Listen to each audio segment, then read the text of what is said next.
Kalau Nabi harus dari Bani Israel, maka ayat pada Kejadian pasal 20 ayat 7 memiliki kontradiksi. Sebab Abraham di sini disebut sebagai Nabi, namun beliau bukan dari Bani Israel. Kan begitu?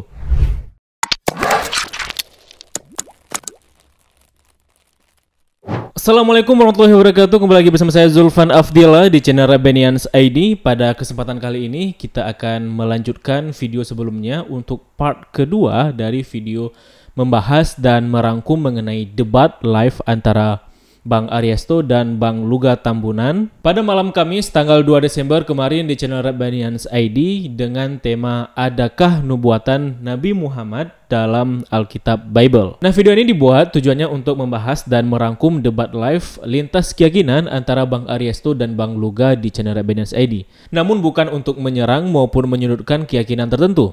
Dan sebelumnya saya tegaskan mungkin video ini tidak cocok disimak oleh orang-orang tertentu. Oke, video ini dibuat khusus untuk pendengar muslim. Bagi Anda yang non-muslim, sangat disarankan untuk meninggalkan video ini karena saya tidak bertanggung jawab apabila isi video ini menyinggung perasaan Anda karena saya sudah mengingatkan. Oke. Nah, teman-teman, debat pada malam Kamis itu berlangsung selama 2 jam, teman-teman.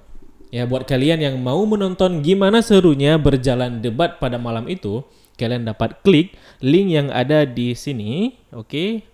Atau yang ada di deskripsi dan kolom komentar. Nah, sebelum kita masuk ke pembahasannya, pastikan terlebih dahulu klik tombol subscribe dan juga tombol lonceng supaya kalian tidak ketinggalan video-video terbaru dari Rabbanians ID. Namun, kalau kamu tidak yakin channel yang kalian tonton ini bermanfaat dan cocok buat kalian, kalian bisa tahan terlebih dahulu untuk mengklik tombol subscribe dan tombol loncengnya. Tapi kalian tonton terlebih dahulu video ini hingga usai. Di video sebelumnya kita sudah membahas mengenai argumentasinya dari Bang Ariesto mengenai ayat-ayat dalam Alkitab yang menurutnya teridentifikasi sebagai ayat-ayat yang menubuatkan akan sosok Nabi Muhammad SAW. Dan di video ini kita akan melihat bantahan demi bantahan yang disampaikan oleh Bang Luga Tambunan terhadap argumentasi Bang Ariesto pada debat mereka. Nah, pada saat pertama kali menanggapi Ariesto, ya Bang Luga langsung menimpali dengan membuat pernyataan bahwa sebenarnya Nabi itu tidak perlu ditunggu kedatangannya.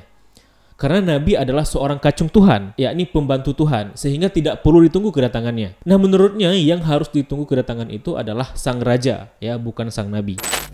Sebenarnya kedatangan Nabi itu tidak perlu ditunggu-tunggu, ya, karena Nabi itu adalah pembantu atau kacung. Kacung apaan sih ditunggu kedatangannya? Iya kan? Yang perlu ditunggu kedatangannya itu adalah kedatangan seorang raja, karena raja itu adalah pemilik dan pemegang kekuasaan. Kita respon nih, bukankah Nabi Muhammad juga menjadi raja? Ya, ini ketika beliau hijrah ke Madinah, beliau langsung diangkat menjadi pemimpin yang berkuasa atas beberapa kabilah di Madinah, termasuk juga berkuasa atas kabilah-kabilah Bani Israel di sana. Serta di saat Fathul Mekah, maka kekuasaan Rasulullah merangkap antara Madinah dan juga Mekah. Hingga selepas kewafatan Rasulullah SAW, kekuasaan berpindah kepada Khulafaur Rasyidin. Nah, ini bukti bahwa Rasulullah selain Nabi, beliau juga seorang raja. Maka benar kata Bang Luga, seharusnya raja yang ditunggu. Lah iya, Nabi Muhammad juga raja ketika masa hidupnya. Maka benar Nabi Muhammad ditunggu-tunggu karena beliau adalah raja sekaligus seorang nabi. Nah, akan tetapi menurut Bang Luga, ya, Nabi Muhammad memang ada dinubuatkan dalam Alkitab Bible. Akan tetapi dinubuatkan sebagai hamba, bukan sebagai raja sebagaimana yang disebutkan dalam Kejadian pasal 27 ayat 29. Di mana ayat ini merupakan nubuatan kepada Israel, yakni kepada Nabi Yakub, bahwa bangsa-bangsa lain akan tunduk kepada bangsa Israel. Dalam hal ini, begitu pula menurut pandangan Bang Luga, maka bangsa Arab, ya, khususnya Nabi Muhammad, ya, merujuk pada ayat ini, seharusnya bangsa Arab dan Nabi Muhammad serta pengikutnya harus tunduk kepada bangsa Israel.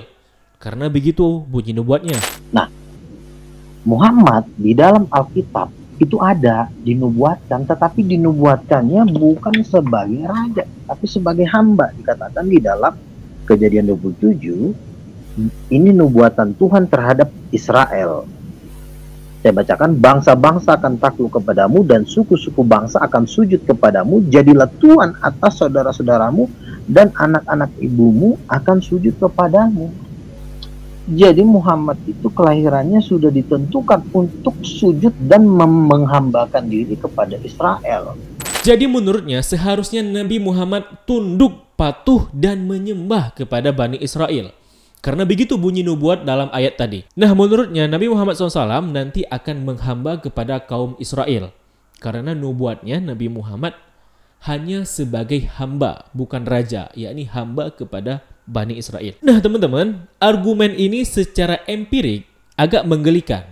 Kenapa? Bukankah Nabi Muhammad SAW faktanya malah menjadi raja, dan sepanjang hidupnya hingga kewafatannya Rasulullah tidak pernah dipimpin oleh Bani Israel, tidak pernah menghamba kepada Bani Israel. Nah, kalau nubuatnya Nabi Muhammad SAW dan umatnya harus tunduk kepada Bani Israel, lalu kenapa malah faktanya hingga kewafatan Rasulullah malah Yahudi dan Nasrani, bangsa-bangsa Bani Israel ini di daerah Arab harus tunduk di bawah kekuasaan Rasulullah SAW. Ya, di bawah kepemimpinan kerajaan Islam. Berarti gagal dong itu nubuat kalau Nabi Muhammad SAW harus menghamba kepada Bani Israel. Nah, jangankan itu, malahan Bani Israel berada di bawah kekuasaan Nabi Muhammad SAW, bahkan hingga kewafatan beliau. Jadi mana nubuatannya? It's not worth it. Nubuatan Alkitab yang ini tidak bekerja di Arab, ya, atau gimana, kan begitu. Bahkan pada masa itu di Madinah ada 3 klan suku Bani Israel, yakni Bani Nadir, kemudian Bani Qainuqa, dan juga Bani Quraidah. Semua orang-orang Yahudi ini, semua klan ini berada di bawah kekuasaan Nabi Muhammad SAW. Bukan malah sebaliknya. Beliau merajai mereka. Bukan mereka yang merajai beliau seperti nubuatan dalam ayat tadi. Bahkan lebih jauh nih teman-teman. Pada masa Umar berhasil menguasai kota Yerusalem, kotanya Bani Israel. Ini bahkan lebih-lebih umat Islam yang katanya secara nubuat harus tunduk kepada Bani Israel, kini malah berkuasa atas kaum Bani Israel di tanah yang katanya tanah Bani Israel itu. Dan itu berterusan hingga nanti di era Salahuddin Al-Ayyubi hingga masa dinasti Utsmani. Ini membuktikan bahwa ayat terkait tidak worth it, tidak bekerja atas kuasa Islam. Dalam tanda tanya besar, kenapa? Kenapa bisa begitu? Kan begitu. Oke, selanjutnya Bang Luga menegaskan bahwa Nabi Muhammad tidak layak dinubuatkan. Kenapa? Karena ia bukan berasal dari Bani Israel. Nah, sebab semua nabi harus berasal dari bangsa Israel. Jadi untuk jabatan nabi itu nggak boleh. Nggak boleh suku lain, nggak boleh bangsa lain. Itulah eksklusifnya Tuhan. Nah, kan tetapi Abraham dalam Alkitab disebut sebagai nabi sebagaimana yang disebutkan dalam Kejadian pasal 20 ayat 7, namun ia bukan berasal dari Bani Israel. Kalau nabi harus dari Bani Israel, maka ayat pada Kejadian pasal 20 ayat 7 memiliki kontradiksi, sebab Abraham di sini disebut sebagai nabi, namun beliau bukan dari Bani Israel, kan begitu. Kecuali ini ya, kecuali teman-teman, kecuali ayat ini bisa diselamatkan kalau kita mengubah standar bahwa memang ada nabi di luar dari Bani Israel seperti Abraham. Maka tidak mengapa ada nabi juga dari bangsa Arab selain bangsa Bani Israel, karena nabi tidak harus dari Bani Israel. Maka standar dan ayat ini bisa diselamatkan. Oke, selanjutnya mengenai Ulangan pasal 33 ayat 2, yakni mengenai Tuhan bersinar di Gunung Paran. Buat teman-teman yang mau membaca, yang mau menyimak tentang ayatnya bisa nonton di video sebelumnya ya. Nah, mengenai gunung ini, Bang Luga sendiri sepakat yang dimaksud dalam ayat ini adalah Arab. Gunung Paran itu menurut Bang Luga adalah Arab. Namun dalam pemahaman Bang Luga, yang dimaksud ayat ini adalah di mana Tuhan memperkenalkan diri dari Sinai dan kemudian penginjilan sampai kepada Arab hingga orang-orang Arab akhirnya menyembah Yesus. Tuhan datang dari Gunung Sinai dan bersinar di Gunung Paran, memang itu Arab. Artinya begini itu, Tuhan itu pertama-tama menyatakan diri di Israel. Setelah dia menyatakan diri, Israel, pemberitaan Injil nanti akan maju terus ke Timur Tengah, dan Timur Tengah akan diselamatkan, Arab akan diselamatkan, maka Arab pun nanti akan bersinar. Itu arti ayat itu. Betul, itu Arab. Arab nanti memang akan menyembah Yesus. Ini juga udah banyak kan yang murtadkan 1 juta per tahun. Jadi ya memang Tuhan Arab itu juga nanti akan diselamatkan. Bukan berarti itu jadi Muhammad. Nah, kalau ayat ini merupakan nubuatan mengenai bangsa Arab akan menjadi penyembah Yesus, sama seperti yang sebelumnya secara empirik juga tidak sesuai realita. Karena faktanya hingga saat ini mayoritas Arab adalah Muslim. Dalam artian nubuat ayat ini belum tergenapi atau mungkin gagal tergenapi seperti itu. Oh, mungkin Anda mengatakan bahwa dahulu pra-Islam Arab pernah banyak memeluk Kristen. Oke, sekte apa sih yang menjadi pemeluk mayoritas Kristen di Arab itu? Tahukah teman-teman, sekte Kristen yang menjadi mayoritas pemeluk di Arab sebelum Islam? Pertama, sekte Nestorian, kemudian Yakobit, dan Ebionit. Dan perlu Anda ketahui bahwa sekte Nestorian, sekte Yakobit, dan sekte Ebionit yang menjadi mayoritas pemeluk di Arab pra-Islam itu merupakan sekte-sekte yang dicap sebagai sekte sesat oleh gereja pasca konsili Chalcedon pada abad ke-5 Masehi itu. Dengan kata lain, Arab tidak pernah dianut oleh pemeluk Kristen Trinitas, melainkan hanya sebagian saja. Bahkan dari sejak pra-Islam hingga sekarang, umat Kristen yang sesuai keyakinan konsili Nikea, konsili Konstantinopel, konsili Efesus, dan konsili Chalcedon tidak pernah menjadi mayoritas di Arab. Nah, apakah nubuatan Alkitab yang satu ini tidak bekerja di Arab? Karena faktanya hingga sekarang tidak pernah terjadi. Atau memang nubuat yang dimaksud dalam ayat ini bukan soal bangsa Arab menjadi penyembah Kristus, melainkan dari bangsa Arab akan muncul seorang nabi penutup.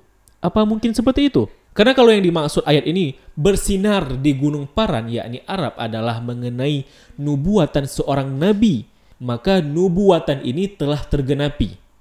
Maka ayat ini dapat diselamatkan. Atau, enggak, ayat ini tetap menubuatkan mengenai Arab akan menjadi penyembah Kristus. Kalau begitu, nubuatan ini belum tergenapi.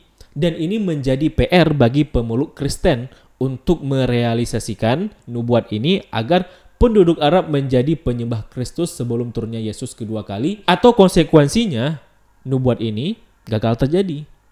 Nah, jadi di sini kita dapat simpulkan bahwa pertama, menurut Bang Luga, kalau yang seharusnya ditunggu itu adalah raja, bukankah Nabi Muhammad itu adalah seorang raja?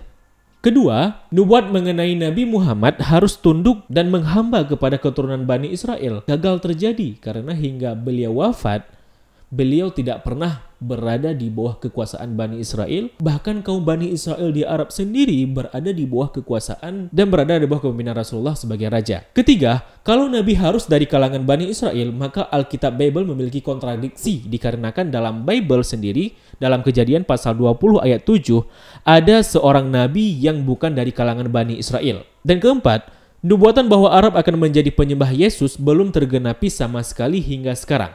Bahkan terancam gagal tergenapi karena Arab masih mayoritas Islam. Akan tetapi ayat mengenai nubuatan di Paran ini akan terselamatkan dan tergenapi apabila yang dimaksud bersinar di Paran ini adalah mengenai Nabi Muhammad SAW.